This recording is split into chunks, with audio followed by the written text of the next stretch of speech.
This is the Posture Digital Scale, and the company sent it to me to review, and I'm glad they did because my previous scale was failing me.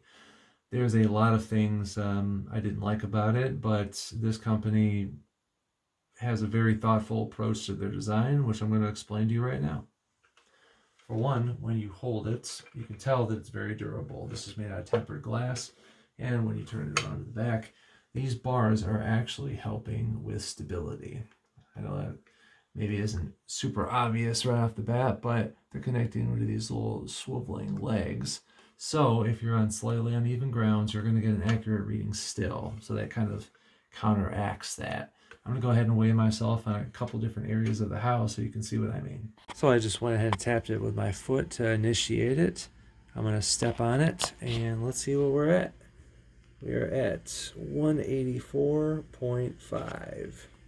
Try to get a little bit over on a different part of the floor. 184.5.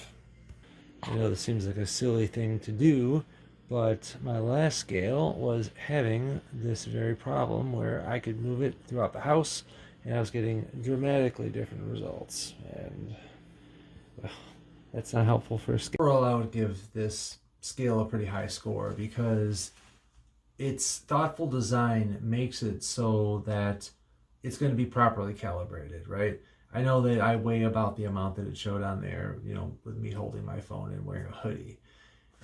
But the biggest thing is that it was accurate across all the mediums. I could take it to different rooms and it would give me a pretty similar output. The only reason I say this is because the last scale that I had was telling me that maybe I could have a variance of 5 pounds. And the last thing you want to have is a scale that doesn't represent something that's accurate. You at least want it to be consistent.